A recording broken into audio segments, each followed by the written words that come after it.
Hey, thanks for watching. I'm author K.N. Robertson of Exposing Lesser Demons, and on this episode of Writing with Robbie, we do the Black Authortube tag.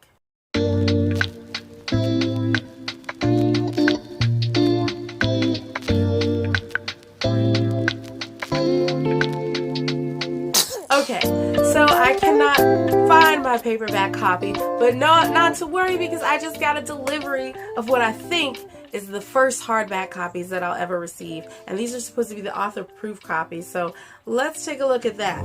2 holes in the bag, but anyway, let's open it. Oh, these are the hardbacks! Oh my god, I'm so excited! Ah! Look at these! Look at these! Look at these! Look at these! I am so excited. They definitely should come in a box like the dude said from that one channel. Oh my god, I'm so excited. I'm gonna go take one to my neighbor. This is incredible. I don't even care that's a little banged up. I'm not gonna lie. I hope you guys don't if your copy gets a little dinged up. But my paperback came pristine, and the wrapping, the delivery, everything. It was still paper, but oh my god. So, oh, I didn't even have to. Oh, these are the early ones, isn't it? I'm saying so many things. Sorry, let me show you. Look at this. This is my book. It got like dinged up in the mail. Okay, but this is a pretty cover, and it's actually thicker than I thought it would look page-wise. Really happy about that. Oh, this is so good. Look at all these beautiful pages of I wrote all of these. I wrote all of these. And I'm gonna get into this video because I'm getting totally off topic, but I think I'm legit gonna go walk this over to my neighbor in a minute. Revamping. I am K.N. Robertson. I am a self-published adult fantasy author. I wrote this dark fantasy called Exposing Lesser Demons, which is, in my opinion, the second coming of the supernatural, and it is the first of 4, potentially more, in a fantasy series. So I've been working on this world itself for about 6 years. There was another story or another world that I worked on alongside of it for a short time before I was like, okay, this is definitely the series that I needed to be working on. And what happened is this was supposed to be a short narrative. And what happened is I realized I bit off a little more than I could chew, and I had a lot more to learn. So I read Robert McKee's story. I actually read it twice, and this quote in there stood out to me, that small is knowable. And then I watched N.K. Jemison's master class where she mentioned that she wrote proof of concepts that ended up being short stories in her short story collection, How Long to Black Future Month. And that's how we ended up with the trilogy, the best-selling Hugo Award-winning trilogy that is still #1 on Amazon to this day, and that is the Broken Earth series. And so with all of that information being said, it made me realize that if there was a way that I could find a segment of this world that needed its own standalone story, that I should go ahead and do that before I dive into the story. So I already knew as soon as the idea came to me exactly what portion I wanted to talk about, because I had this character, Deanna, and she has a story to tell, let me tell you. And I just really thought, well, there is another character in this world who to me is still the main character, but Deanna had a story to tell before that main character comes into her life. So I wanted to focus on Deanna as the main character and give her as many pages as she needed without any fat. Like, I definitely trimmed the fat on this one.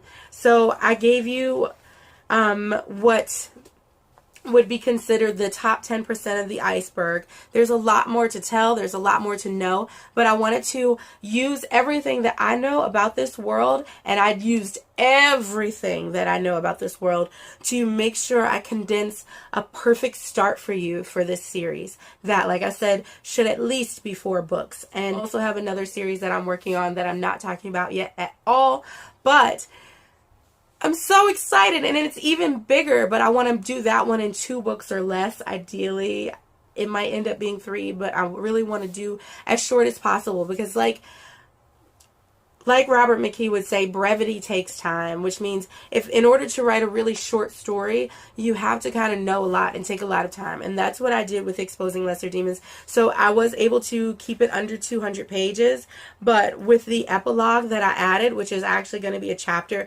included in the next tale, it ended up being such a perfect addition to the story. Like, I made sure this had a perfect beginning, middle, and a twist. And then I was like, is there a bonus chapter that I could add that could give more to the story without telling too much about the next and without needing to withdraw from this story in order to pad that? You know what I mean? I want to give you a full story and then a full epilogue that gives you the perfect transition into the next story. And I found exactly that. Again, it was very quickly, like, Spirit was like, you know that chapter that you want to do where this happens?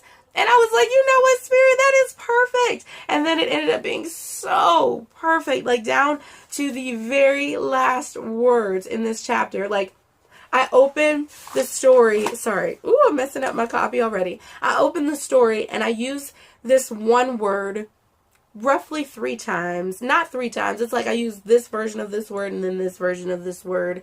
And I think that's it. No, and then I use one, and then I repeat that one version. It's a poetic device, and I'm practicing it in this first chapter. And then we never use that word again for the entire story until I'm trying not to spoil anything, but until the second to last line on the last page. That is the epilogue in the next story. So with that word having now been used roughly 4 times, I never intend to use that word again for the entire series.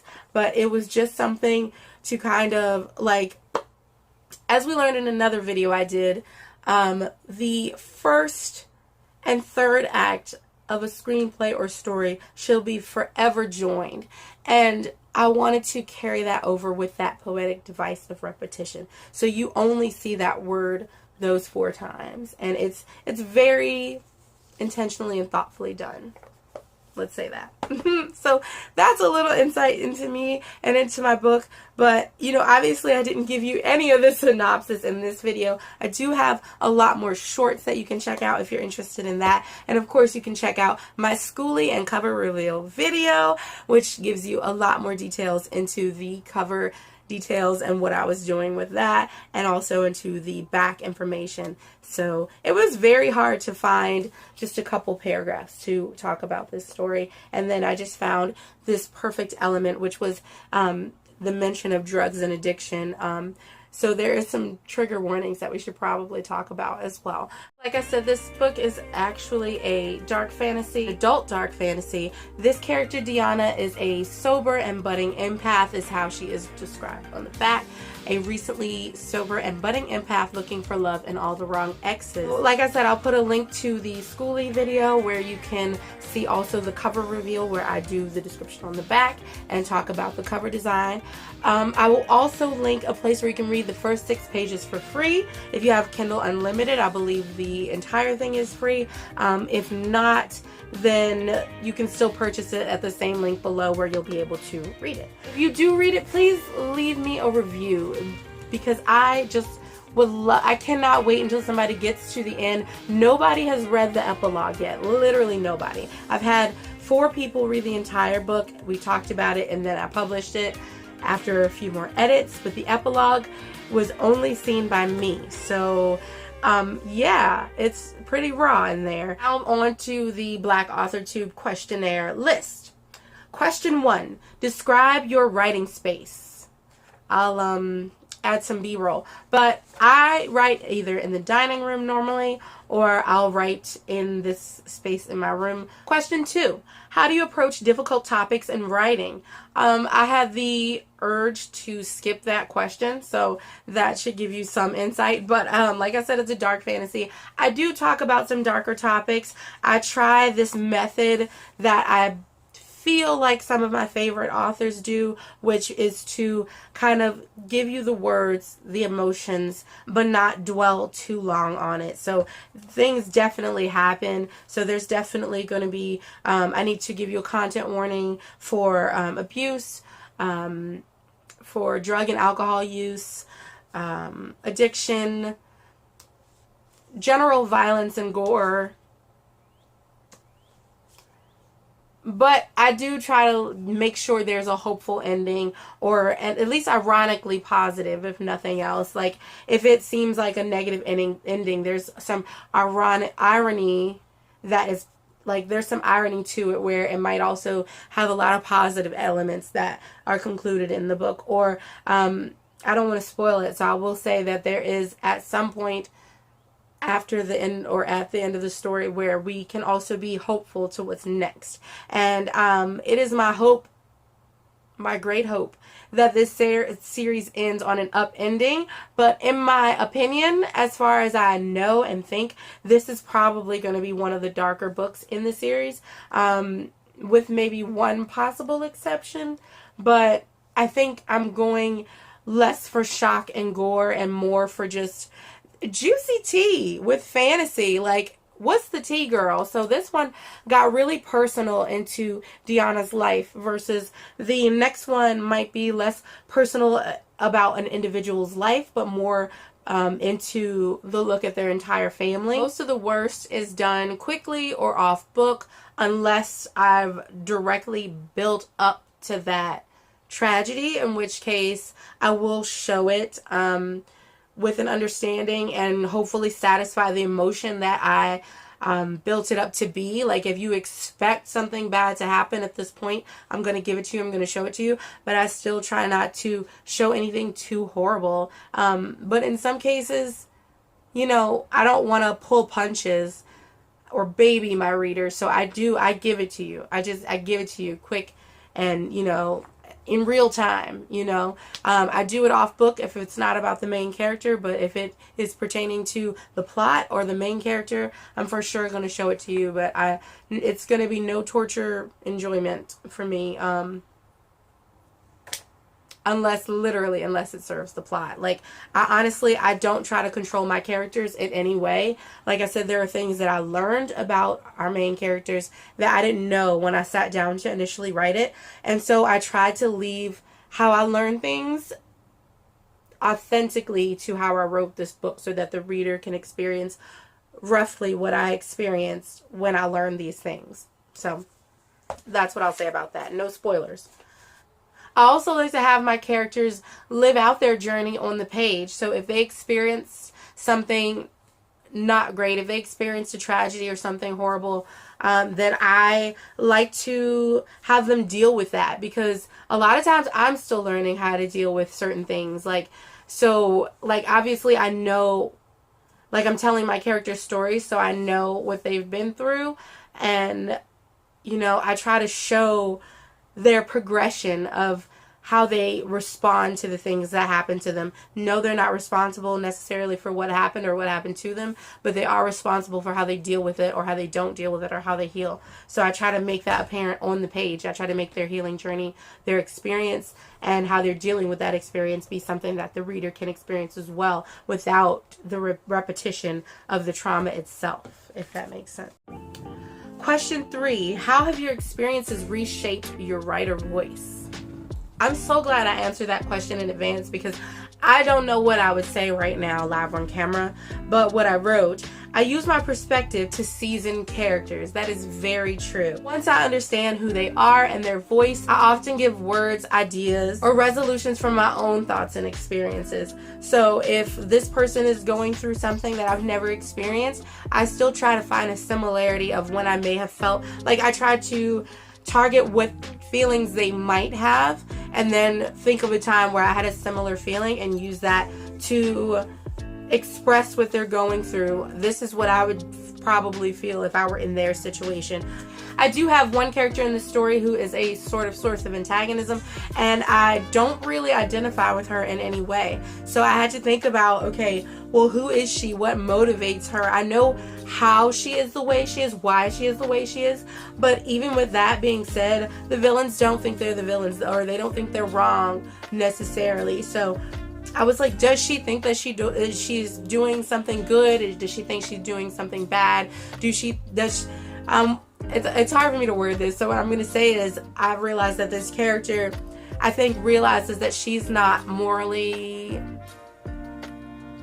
that she's not on a path of morality.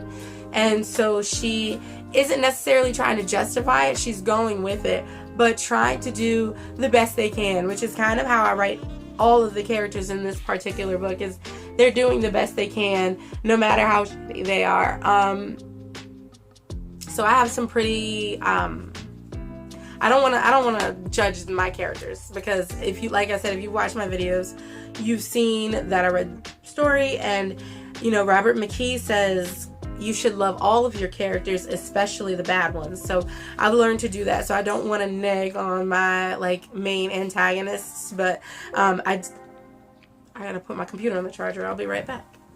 So yeah, I don't want to neg on my main antagonists. I've learned to love them, and so I don't want to say that they're not great people. I'll say they are for sure morally gray. Nobody in my story is painted up to be perfect.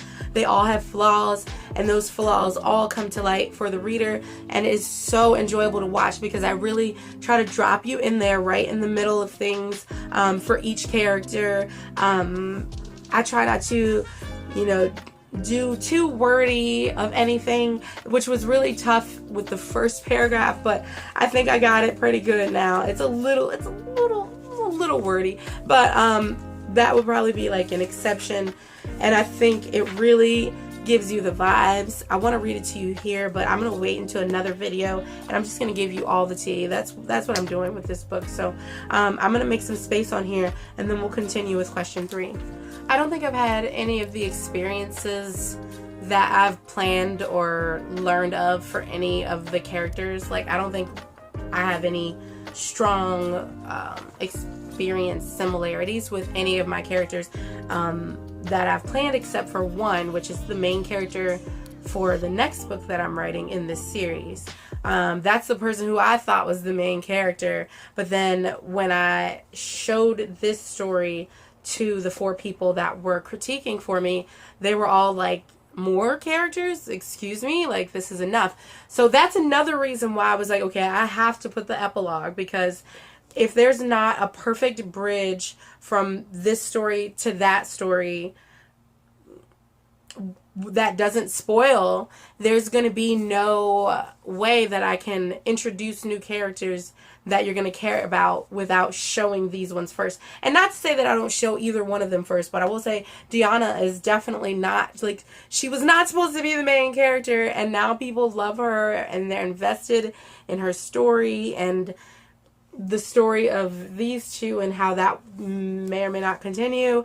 They want to know how that develops, and absolutely that will be seen, obviously, but and we'll get to know more of the other character that is not the main. I don't think of him as the main character, but he is definitely a catalyst on his story. That's in this story, and that's why he's on the back, but he's not on the front because he's not a main, like, this is the main character, but he does move a lot of the story, so that's why he's on the back.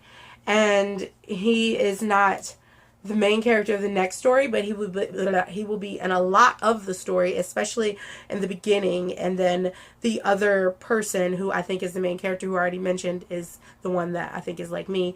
That character will correlate with him, and it's not a love triangle. But I don't want to say more because then I'm like spoiling my series. But of course you can figure it out from what I'm saying. I'm not trying to be too secretive, but I just don't want to give any specifics.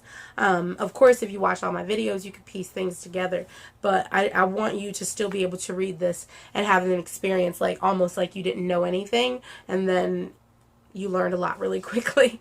And this story gives a perfect take into the world for sure, and that's what I wanted with this one. Once I saw where it was going, I knew what happened beginning, middle, and end. I knew what happened before I wrote it, and I was like, well, maybe this can just be a few pages and a short story. But then I saw the potential of space, of story, like of details that I already knew that I could have added to the story if I weren't holding back too much. Like, if I'm like, I don't want to be like, oh, I don't want to say this, I don't want to say that, because that's for the next story. But you know what? There's some things that I was like, you know what? I can tell this, or I can prepare them for this, because this character, this particular character, does not know any other character in the next book that isn't in this book. But this other character here who knows her, who is her ex, he knows majority of the cast for the next book, if not all. But this is just not that part of his life. But he's experienced all of these people and all of these things that he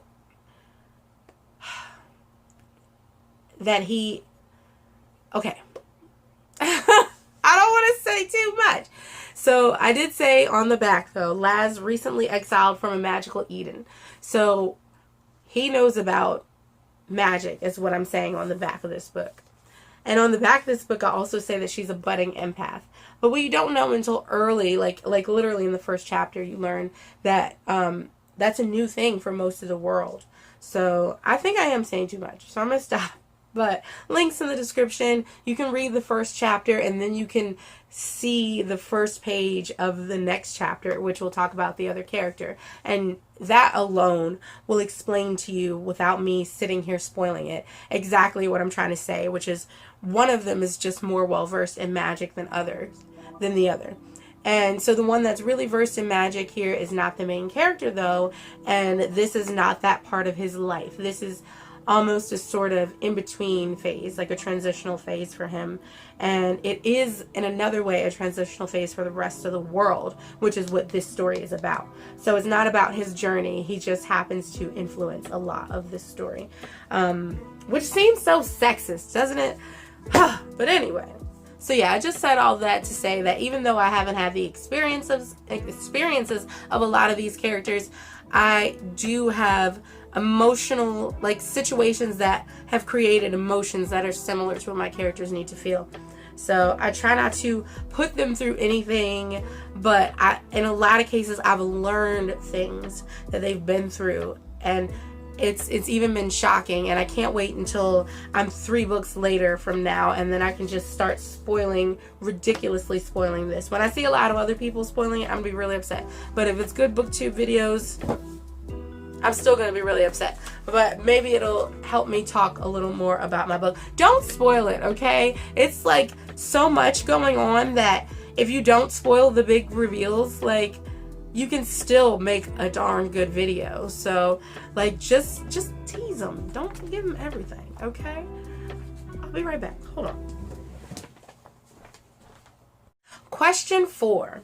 What season do you prefer to write in?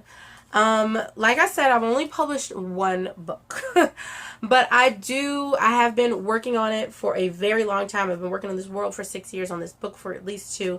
And I would have to say the warmer months, it is easier to write. And I'm such a hermit. So, like, I think a more extroverted person might enjoy writing in the winter when things are slowing down for them mentally and emotionally and they have to reflect.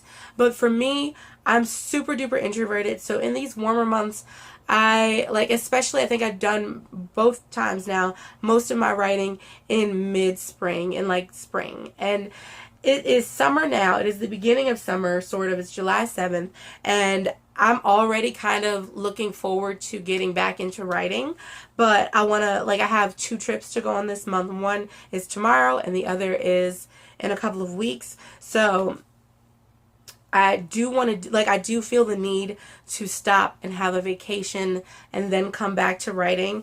Which would put us in the early fall, early autumn. So spring and autumn. So that means I'm taking a sort of vacation break in the summer. I'm going to be doing most of my videos and advertising right now and just doing a lot of FaceTime, which I'm really shy, so I'll be doing that. But I also want to plan some face-to-face, in-person book signings, hopefully for winter. And I know it'll be cold, but I just always associate buying books and book shopping with hot cocoa and just going to those local bookshops. I really love that. So, but I have seen a lot of local bookshops make the author sign outside, and I don't want to do that in the winter. So I'm well, maybe I'll be reading and writing again in the winter. I do want to start again reading here. So I really I'm basically saying all year, any time of year. It just depends on what my goal is. But I did find that it was a lot harder to write in the winter. So I'm trying to plan things to where I won't have to write much in the winter. So I would like to start my first draft, my official first draft, or at least the 0th draft, which is just for my eyes. I would like to start that before summer ends, and then maybe start the first draft just before spring of 2023, because I noticed that I get really in the mode of writing really strong. I can focus for hours and hours a day in the spring for writing. I just like clean up in the morning and then I'm writing for the rest of the day, and that has been pretty easy for me. I went on vacation once in the spring and I just wrote for days and days, and I had never done that like that before. So I think that time where I can just write, and then when I take a break, I'm out in the nature just a little bit to maybe like take the dog out just to get some fresh air. I like to do that. So I think the spring has been good writing for me, but it takes about 6 months for me to, or this one time, I don't really know, but this one time it took me 6 months to get from the official first draft to this hard copy. But before that, like, it took me forever to get a 0th draft that I could turn into a first draft. So what ended up happening there is I learned about the world and this short story and how I wanted to write it. And then I had a lot of notes that I had to go through, which I will have to go through again. Excuse me.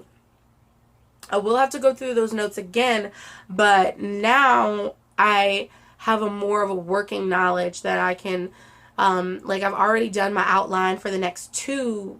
Did I do it for the next 2? I did it for the next 1 story, and I started it strongly for the story after that. So I won't be looking at my notes other than that one outline until it's time to do another draft. So I think that'll all take about 6 months, and my hope is, ideally, I did want to have the next book published exactly a year later, which would be, July 1st of 2023. But I honestly, they say that it's better to market your book in the autumn. So especially like around November, I think. So I was like, that's going to be my deadline for official physical copies of the next book. That's my goal. That's my hope. And that means that I won't have to do so much writing in winter when it's harder for me. I definitely hit a sort of wall, but I still had goals. I still had deadlines, so I still pushed through it. But there were a few days where I was like, you know what, if I were going with the flow, I would take today off. So I, this time, want to give myself the ability to take a little more days off in the winter by writing more in the summer. And I think how that's going to look is just me being in between videos, vacations, and then getting into my outline and just perfecting that, doing my 0th draft. But I want that 0th draft, hopefully, will be started strongly by or before September and finished completely before the middle of December. And the reason I say the middle of December is because I don't think I hit the wall until end of January, February, March. But once we came into that March, April, May, I was really feeling it again. Like, yes, we got our deadline and we can do it. Like May, I did a lot of work in May. A lot of good work in May. So I think, to answer the question, spring. Okay. Yeah, but as soon as I finished this one, I was already ready to get into the next one in a mental way.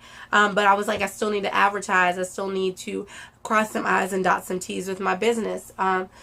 So this also, and then I haven't seen anybody in a very long time because I've been so precisely focused on my story. So with that being said, I was like, I definitely want to work some vacation in there, FaceTime with the family. I already have a sort of outline. It's not completely in order, but I have the bulk of the outline. All of the notes for the next story have been correlated into one document that I now have to put in a more perfect order, and then I can thicken that out and then edit that, and that would be my first draft.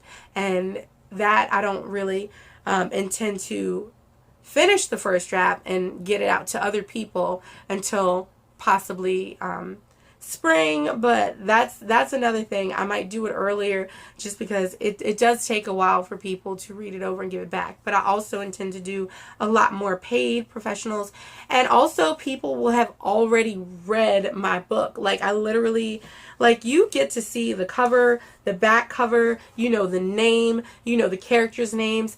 When I gave people that first draft, I told them nothing. I said, this is my fantasy story, and I said it was a short story. It was not short. It was not short at all. When I went to go edit it down to the shape and size of a book, I was like, whoops. I thought it was only 50 pages, which is not a short story exactly. But it ended up being 100 plus pages.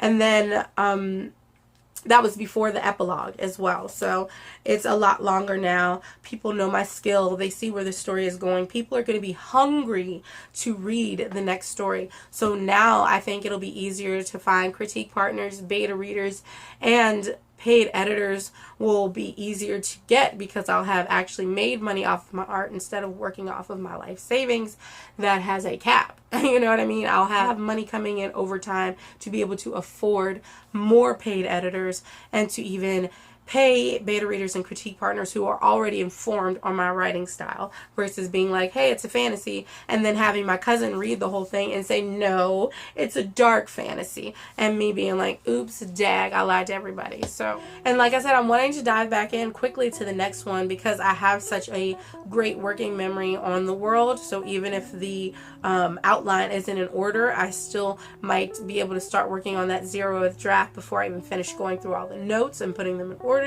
But also I want to write the next 2 books really closely together, and I still want to get the deadline of no later than a November release for the next book. I would love to release it in July, but it really just depends on how the sales go. If sales don't go the way I need them to go July, August, and September, and then I get this crazy spike in November, which I'm definitely gonna pay for more advertising around that time of year. But if it just is a ridiculous difference that would have been regardless of paid advertising, then I'm definitely not going to put the book out until November next. So if that motivates you to buy this book so that you can get the next one faster, please do, because I am tempted, honestly, so bad. I want to write the next 2 close together and put them out 6 months apart instead of making people wait a year. So that's another thing. Like, this book, the next book might not come out until November, but then the one after that I might want to put out, I said 6 months, but I would again do June or July. Especially since this does fall under a Pride read. And I thought about it this year. I was like, it's like very clearly, I don't know if you noticed, but these are the colors of the bi flag going from top to bottom. And I considered releasing a week or 2 early just to catch those people who are specifically looking for Pride books, Pride reads, and specifically those people who want to read about bi characters, bi-gendered or bisexual characters, because this book does have both. But I wanted to, first of all, I didn't want it to be too gimmicky, even though literally, like, this was not a gimmick. This was a happy accident that I went with. I wanted to, I can't spoil it. So I can't tell you, but some Pride things happen in this book is what I'll say. And I thought about even giving that detail and then advertising on the basis of it being a Pride read. But it was just so sentimental to me to release it a couple weeks later on July 1st, which is my nephew's birthday. Turns out Beyonce also released something that day. Still haven't seen that, I'm not going to lie. But I was like, you know what? Great. The world gets Beyonce and K.N. Robertson on the same day. Lucky world. And so, yeah, I really think this is going to be huge, though. And I think that people are going to encourage me to stop doing social media to go write the next installment. Because, like I said, as much as I love this, as much as I'm excited about this, I really let myself focus on this so that I can give it the proper... I wanted this to be something that I loved. Like, literally on the end of my checklist, I wrote, do you love your story? And check. Yes, I love my story. But the next one is the one that before I wrote it, I was so very excited to write. And it's the one that I've been thinking out and dreaming up the longest. And it's probably gonna be real thick. She's gonna be real thick. The next two gonna be real thick. So I wanted to write them close together because they do correlate also very closely. This one is very specifically about this character. The next two are sort of about this one main character, but then the next one I sort of make about another character who is not the main character, but she is mentioned and is introduced in this book, and they all are close together. I just wanted to highlight them throughout this series and in a way that is natural, and it ended up happening naturally. Like, I even came up with these themes. I'm not going to give you the exact theme. You'll probably be able to figure it out in a minute here, but I even came up with these themes. For example, if I were doing the 4 seasons, I came up with doing, and in this, again, just happy accidents. I have 4 books, 4 characters that I want to highlight, even though there's so many great characters, and I gave, like, say I gave them all a season, for example.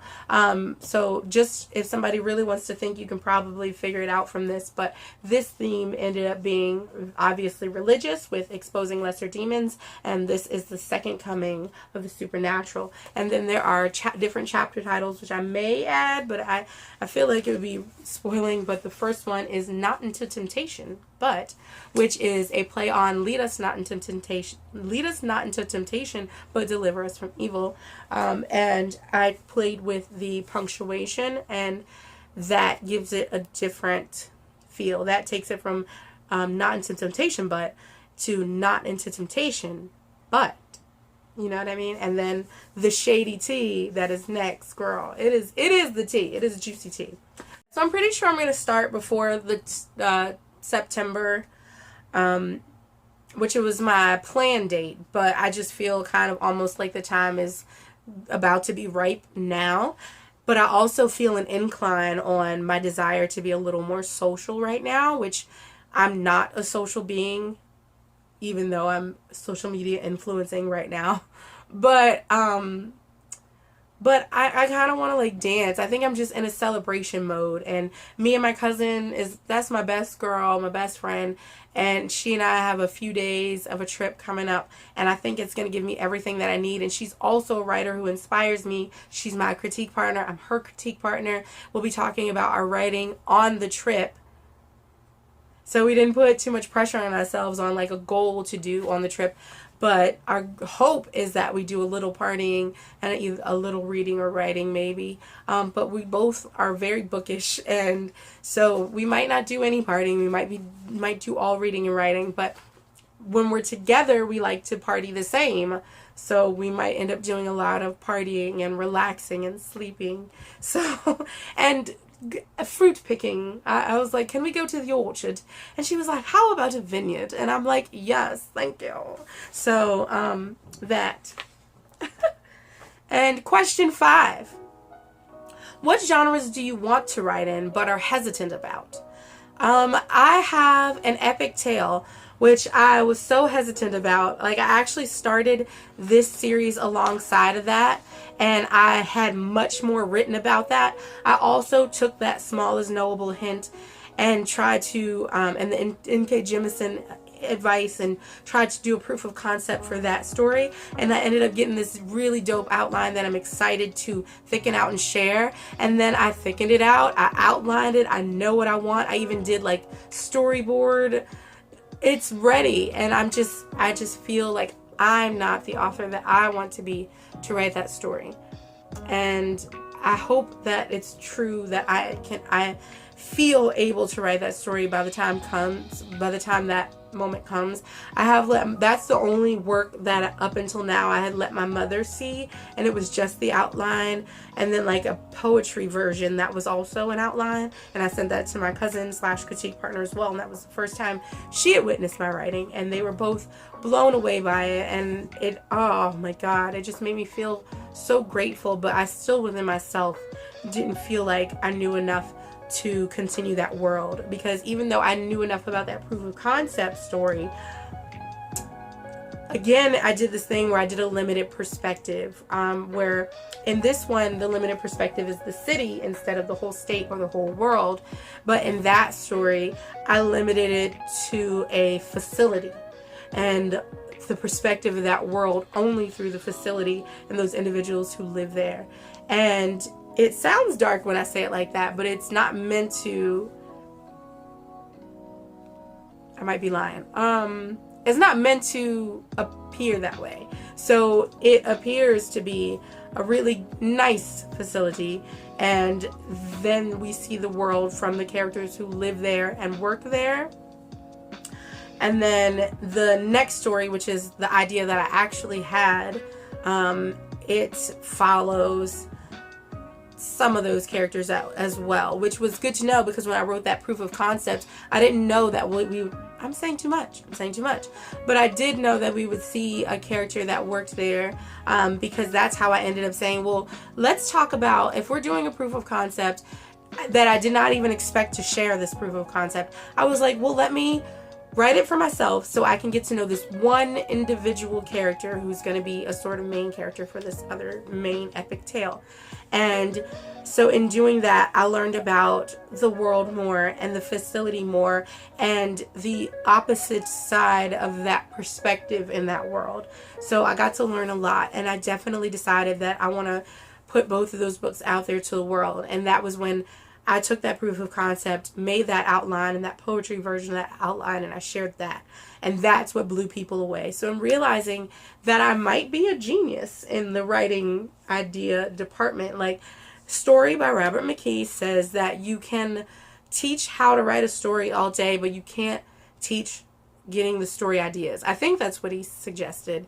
So I'm definitely butchering that. That is not a quote anywhere in there, but I do think that he suggests you can't teach coming up with ideas, only how to perfect them. So maybe that's what he said, maybe not, but I definitely have coming up with story ideas down. Maybe not down, but I definitely have, like, I've only just put out my first book, and I've just told you about 6 different books that I for sure have. But also, like I said, this series might have its own spinoff, and the next series, I don't intend to have a spinoff, but it might go into a 3rd book. There are other continents in that world that I know about, and I was thinking about, I'm saying too much again, but I also have these other ideas that are not fully developed because I've tried to detach my mind from it.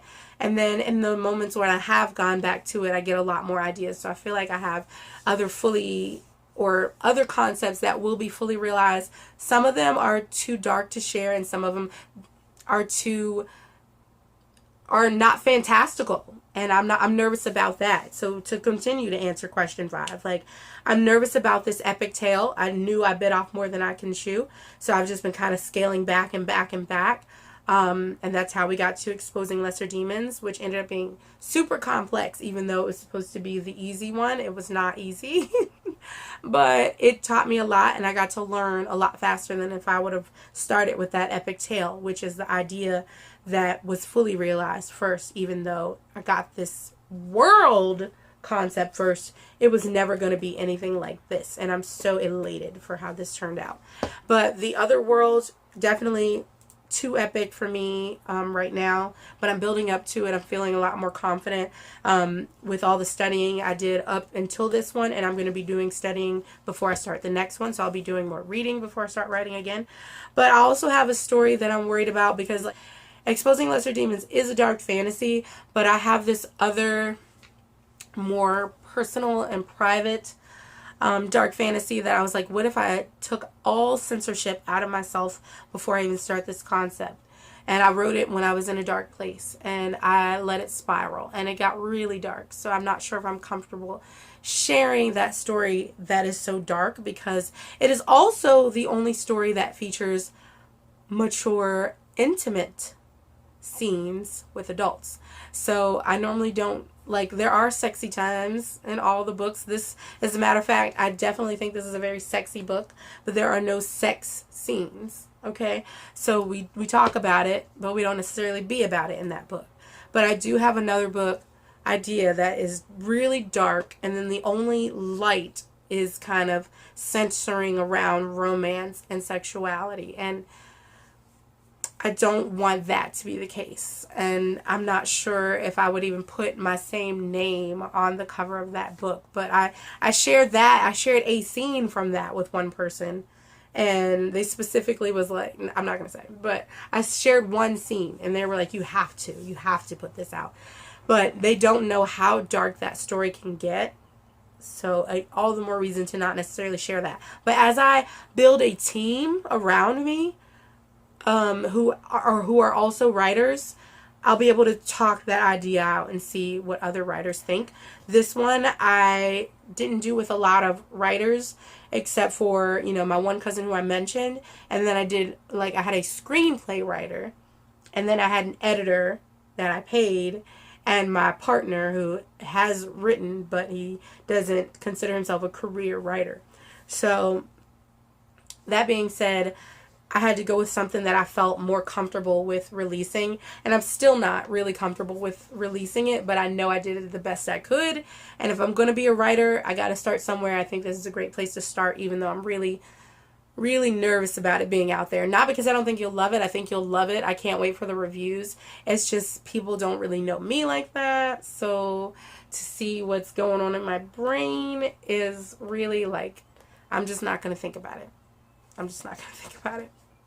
And then lastly, of course, there was the one that I mentioned that I think is not fantastical enough for me to write it. And then I showed that one in detail to the screenplay writer that I work with. And he was like, this is a TV show. And I was like, God dang it. He was like, I don't really know about books, writing books and novels, but this feels like a TV show to me. And I do want to write television, but when I get there, I want to write comedy. So yeah, I don't know if I'm going to put the other one out or not. And if I do, it might be a TV show. Who knows? We'll see. We're not there yet. We've got 5 more books minimum to write before we get there. So I'm not worried yet. Number 6, what would you tell other Black author-tubers that you wish someone told you? So I don't feel like I've really been here long. Well, I've been here kind of a while. Y'all didn't tell me I was being tacky. Well, never mind. So I've been here kind of a while. I put up some videos a couple years ago and took them back down. And the new, like, since I've been back to YouTube anyway, I've been here more than 6 months, or just about 6 months. I don't feel like, and I've been really secretive about it. I hadn't told anybody in my friend and family group that I had been doing videos again, really. So I don't know if I have enough experience or watch hours to really answer this one. But I've seen a lot of content creators across YouTube, and especially in BookTube, who are really big and have like a lot of subscribers. People are watching their channel. They make videos 2 and 3 times a week. And I hear them often say things like, I've been thinking about adding this type of content to this channel. Would you like this? Or should I make a new profile on YouTube to put this type of content out? And I'm just sitting there like, why would you do that? This is your channel. Like, I feel like after the first video, people are not watching anymore because you read XYZ book. They're watching because they like what you're doing. So to me, that says within reason you can put that other content. And maybe, like, one example, this was not a BookTube creator, but I'm going to pretend like it was. So say this BookTube creator said, you know, she likes horses, she likes to ride horses, and now she has horses, and she wants to do videos featuring horses. But she got all of her fame off of BookTube. So now she's worried if she puts up a horse video, she'll lose viewership. So she's like, should I put up another channel and talk about horses? I don't know if I have enough content to do that.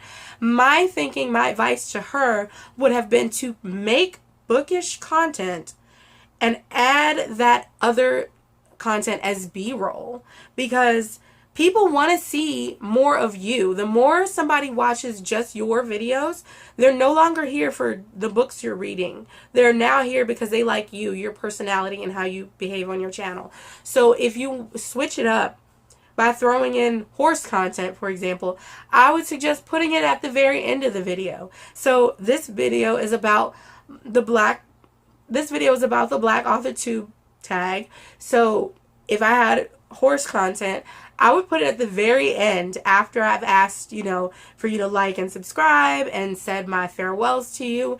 Then over some music, I would put that horse content, and I may or may not speak again in that video. But if you're watching for me and you're interested in me and my life, I think if you've already watched a 20 or 30-minute video, 10 seconds or 2 minutes of horse content might not deter you, and if it does, you've already made it through the content that you came for. And I've also seen one booktuber that I like that came to mind. I've never mentioned her on my channel because I always forget her name, but I do like her. Love her accent. Her name is, her channel is called Olivia's Catastrophe, and she is really good at laying in B-roll that is seemingly relevant in the place that she puts it in the video. So if she's talked, I've never seen her do horse content, but I've seen her travel, and I've seen her do exercising and go places with her sister, and so she puts it in a way where you can tell that in the video it's time for a transition to another segment. So in that transition, we get B-roll of her traveling or her day-to-day life or her even just reading the book. And it never feels forced. It never feels extra. It never feels too long. And then, like, I literally was thinking of this consciously, writing this answer, and then I watched one of her videos, and I was like, I'm literally sitting here watching her read a book and enjoying that moment. And it's in the middle of her video, and I didn't even notice it happened. If I hadn't had to answer this question, I probably wouldn't have noticed at all. So to author-tubers, to booktubers, I suggest if you have something else you want to say or you want to share, add it into your video in a moment that seems right. You're doing timestamps anyway, so just tell us where to click out of it if we don't want to see it. But for the most part, if I've seen 6 of your videos, I'm here because I like you. So show me whatever you have to show me. Specifically, shout out to Jess Owens, who does not need my shout out whatsoever, but what up, queen? She wants to do skincare videos, she said, and I think she ended up deciding against it. I don't watch her a lot, but when I do watch bookish content, I watch Jessie Owens and Jessie E of Bow Ties and Books. Those are my go-to. And then Read with Cindy, which is just called With Cindy now. I read those. I mean, I watch those right now. Those are my big 3 go-to. But yeah, so Jess Owens does B-roll, and it's that really subtle, laid in, you don't even realize you're watching it because she's saying good morning, this is what I'm talking about, goes to wash her face maybe, and do her routine, which probably takes, like, I don't know, 30 minutes to an hour. I don't know her life, but that B-roll, she condenses it down to a moment of maybe 10 seconds, if that, and there's music over it, and you know, it's really quick and it's really cool. And then I realized one day, I was like, wow, her skin looks so beautiful. And I was like, oh yeah, she did say she wanted to do skincare videos. Do I care about skincare videos? Absolutely not. But I enjoy Jessie Owens content. So if I watched a 30-minute video or hour-long video that Jessie Owens did, at the end of that video, if she starts talking about skincare, I'm not going to click off until she's done talking about skincare, because I've already seen what I came here for. But an hour and a half later, I'm still here because I'm spending time with Jessie Owens. You see what I'm saying? So anyway, that's my long-winded advice. I hope you're still here. Like if you are, please. Yeah. Number 7, what Black authors had an influence on your writing style? For me, N.K. Jemisin, I've already done a video about how Long to Black Future Month and how I basically had to read certain short stories in there that stuck with me before, during, and after writing my story. 3 in particular, and they just kind of like haunted me for different reasons. She has this ability to hide exposition while, like, she drops you right in the story as soon as you open it, and you have to kind of catch up, but it's almost pretty easy to do because she finds a way to do it naturally by putting you just in a tiny moment of something as simple as a chef firing 2 sous chefs. She's able to help you understand the worlds that you know nothing about in just a few short words instead of taking up pages or paragraphs of exposition. So that's something that I really wanted to make sure I did in my story, was keep it with the least amount of verboseness as possible. Like, just keep it from being overly wordy and still put you right in the story without having to tell you much. If you haven't read N.K. Jemisin, I absolutely recommend. I'm currently in Inheritance Trilogy. I started it a long time ago. I read the first one and it was just so good, like every word. But I picked it up in a moment where I was like not needing to read that yet, but I couldn't wait. So I got through one book, but it was so good. And I always have to reread the first few pages again and again of every single one of her books to kind of see how she did that so quickly, make me understand where I am and who I'm following, things like that. So that's something that I like to definitely incorporate into my art.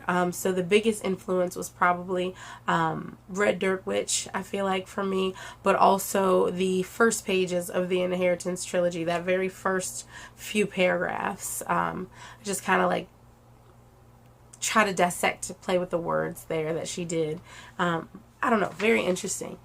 And I also like her language as well, because it's natural without and it's still like intelligent, you know what I mean? It's not too over the top, like you won't understand the language, but just very like it's natural and it's not overly edited. I feel like it's edited for correctness and not for being too decorative.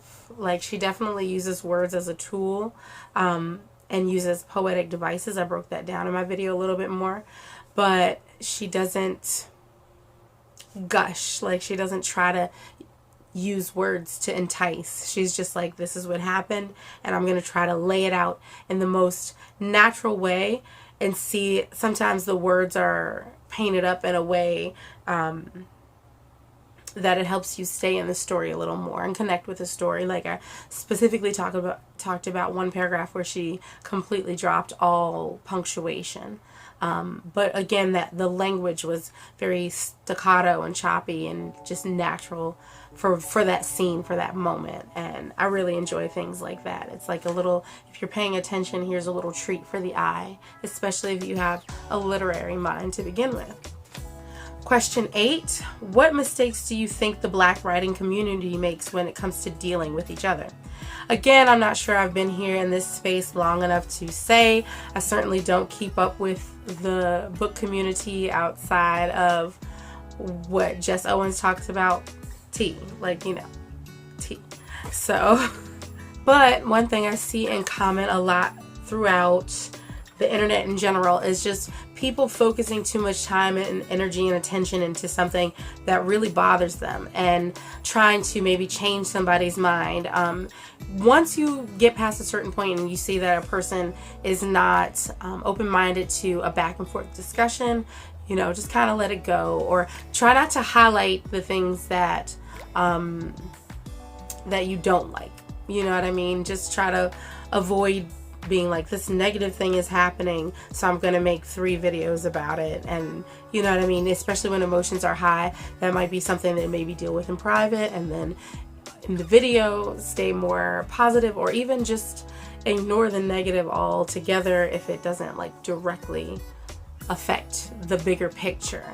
Try to like, actually I'm not even gonna highlight it. I'm just gonna do that, and I'm just gonna keep doing what I do. So I think instead of focusing on like trying to change people or trying to talk to the negative people who might be watching you, you know, focus on the people who have that loyalty to you and love what you do and show support and things like that. Try to shout out more of the positive than anything else, or just focus on what you're doing. Focus on what your bigger picture is, on what your goals are, and be authentic to who you are, and focus on that kind of content and nothing outside of that. So if there's something that you want to add to your channel and you're afraid people might not like it or people might leave the community, really focus on why you're building up your community the way you are. Are you trying to reach more people by being more generic, or do you want that small tailored audience who is more there for you,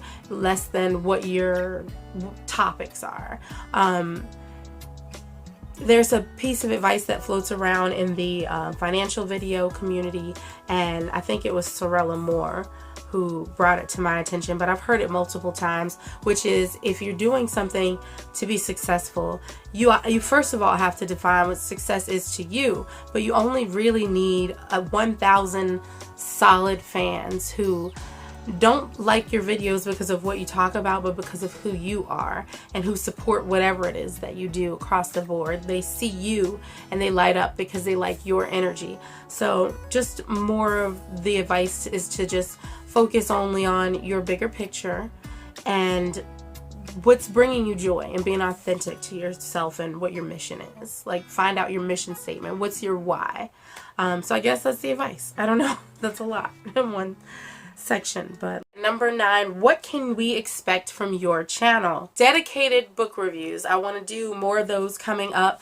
I like to do books that sometimes follow, I won't even say follow trends, but books that are more widely known and more, like, you know how we mostly focus on fiction in the bookish community. I also like to look at books on writing and dissect that and make videos about the notes that I'm making, things that actually helped me improve my writing. So you're going to get dedicated reviews on books that I read for pleasure, but also books that I read to actually learn and grow as a writer, and eventually the books that I read as a person I would like to share in minor, maybe as in, like, there's a Jim Quick's brain book. I might do that in shorts. But as far as the longer content, I want to talk about the things that helped me actually write a book. And I'm going to continue to do that going forward, and I already have in the past. So definitely check those out. I'm going to put some somewhere. I also like to read fantasy, fiction, and nonfiction books that correlate to what I'm about to write. So that's what I'm going to do next, and you're going to be a part of that journey. As a matter of fact, coming up, I guess spoiler for the channel, I definitely want to do watch some Umbrella Academy. I don't want to get into too many details, but I started it a very long time ago, and I watched maybe the first 2 episodes, and it made me worry so much because I have a character who's very like one of the characters in that series. Not in this book, but in the next book. But I've had that idea for so many years, so I'm just like, I've been working on that world for 6 years, but I've had the idea for 10 or 11 now. So I'm just like, I do have the written proof, but I don't even want it to be so close that I have to prove that my idea was first. I'd rather just create something that's different, but this person in this story is already created and developed. And like I said earlier, I do not like to force my characters to do anything. They teach me who they are, and you know, I just kind of go with that. I can influence in my tiny little ways, and sometimes I have to change things because it's just not true to that character. So, let's see.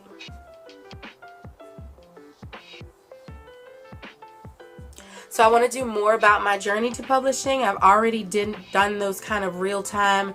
This is what I'm doing this week, and I'm going to continue to do that. But if there are questions that I get in my comments, I would definitely want to find time to sit down and make videos about answering those. So if you have any questions for me about how I wrote the book, my writing process, with the book, like if you've read the book and you have questions, obviously I can't answer everything, and I don't want you to spoil, but I'll leave my name across all social medias is the same. Peace, Love, Robbie on everything. It's even on the back of the book. So if you have any questions, you can find me on my other social medias and give a direct message so that you can ask me directly about certain things in my book. Obviously, some things I can't talk about, but if there are questions that I can answer, like how would I get some certain ideas, then I can absolutely talk about that, not only in my direct messaging, but on the channel, and I would love to, so bring it on. And I would love your reviews. And I also, the epilogue, before the epilogue, I make a small thank you to the reader, and I also mention that the epilogue is it's an arc. It's an unproofed arc. It's an advanced copy of a chapter for the book to come. So it has nothing to do, well, it wraps into this short story very, very well, but it was a later on decision. I will say almost last minute decision. I think it was like a few weeks to go, and I was like, I only have like 3 weeks, and then I was behind, but then I ended up getting right on track for a lot of Hail Marys in there, but no pun intended with this being religiously themed. But what is it?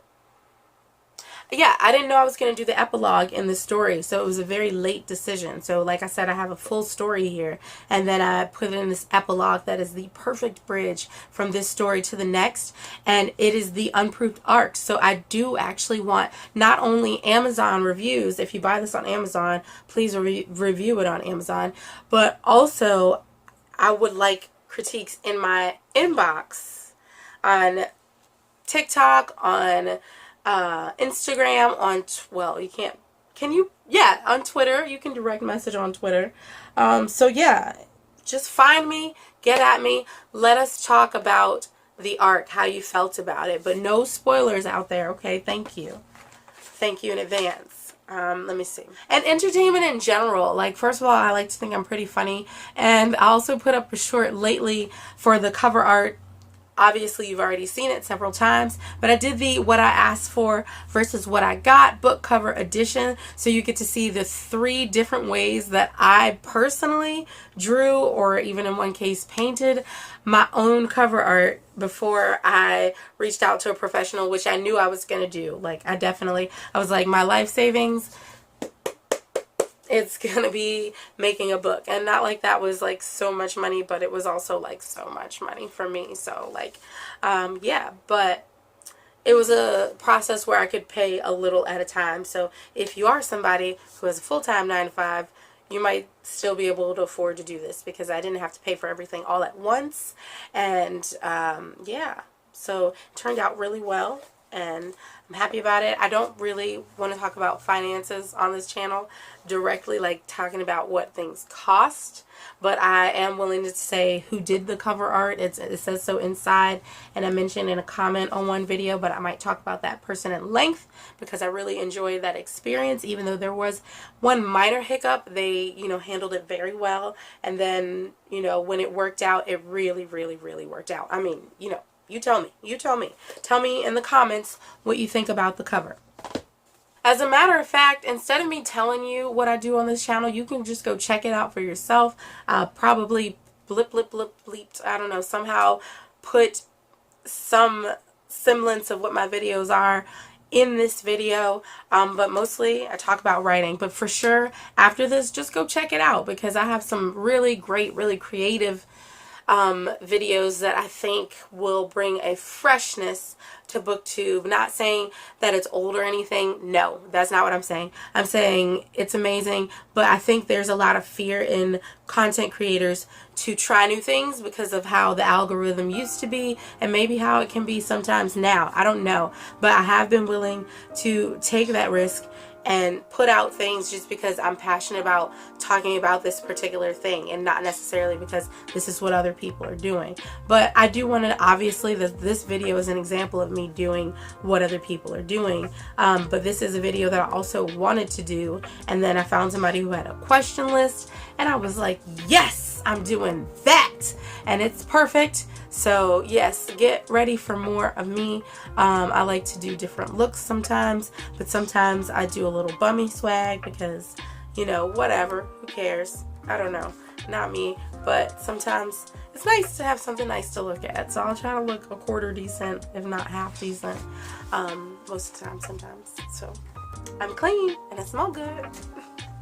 I love to add Easter eggs too. So like I was talking about earlier, how I was saying that people should just put the B-roll at the end. Sometimes my B-roll's at the end. Sometimes I clip in like really cool transitions, things like that. But sometimes it's in the timestamps and sometimes it's not. It just depends typically on how relevant it is to the video. If it's not relevant to the video and I just put it in there, I still strategically placed it, but I might not have put it in the timestamps. So yeah, that just means you have to watch all of my videos from beginning to end, and they're very entertaining. So, and sometimes I'm a little too real, is what I'll say. So if you like real raw things, then there's that. but there's also a lot of intentional editing, so it's a mixture of both. I try to make a sort of aesthetic. I don't know if it's working out, but lately I would like to do more of this aesthetic, and I realize I have like almost no clothes of this color. I have some navy blue, but like I don't know.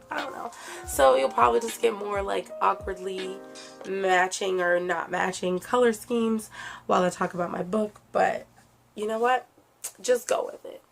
Because I'm entertaining, and I'm sweet, and I'm cute, and I'm funny, and I'm charming, and I'm dorky, and I'm nice, and I'm silly, and I'm humble. No, I'm just joking. I mean, I am, but like, I'm like too humble, so like I try to do the opposite on camera, but I've also talked about that in a video, so I'm not going to bore you with that here.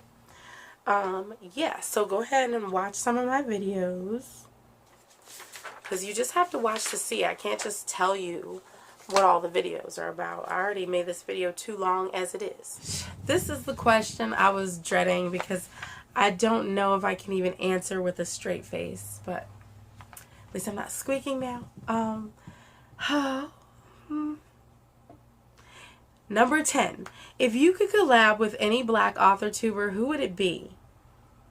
I only know like 10 right now, but from that short list, there's only one answer. And I'm trying not to make a weird face. But that's Jessie E. from Bow Ties and Books, who I'm actually literally watching right now. Like, I'm not even joking. I don't even want to turn my camera around. But I'm legit watching. Bold of you to assume I'll read these books. July TBR, bookish events, reading experiments, and more. And their reading experiments are top tier entertainment. And I don't know what kind of collab we could do, but I would welcome that. Sorry, I'm just getting my voice back. Anyway, so now I'm just like flustered. But anyway, listen, that is all. Yep, time to wrap it up. That's what that means. Yeah, so that's all I have to say. Go watch my videos. Not this one. Just get out of here. Like, subscribe, comment. Don't tell Jessie. I don't know. Don't tell him. Like, no. Don't tell him. Do tell him. I don't know. Don't tell him. Don't tell him. Sure. Okay, so peace.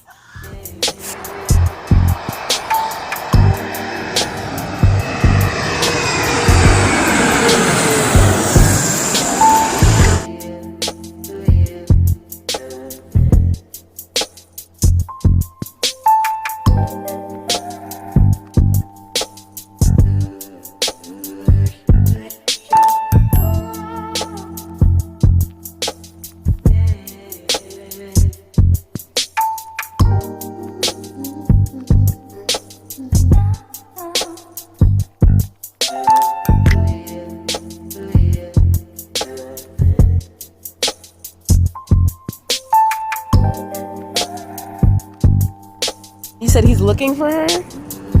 I feel like you're like at the end of the story, basically. Yeah. What something? 90 something? 80 something. Nice. I was like, she hasn't called me. She probably hasn't read the book. She thinks I hate her now. 87. Nice. I'm so excited. Like, you're coming up on, I was going to say on like my favorite parts of the book. I don't know. They're all my favorite. Okay, good. I'm very curious about that. So,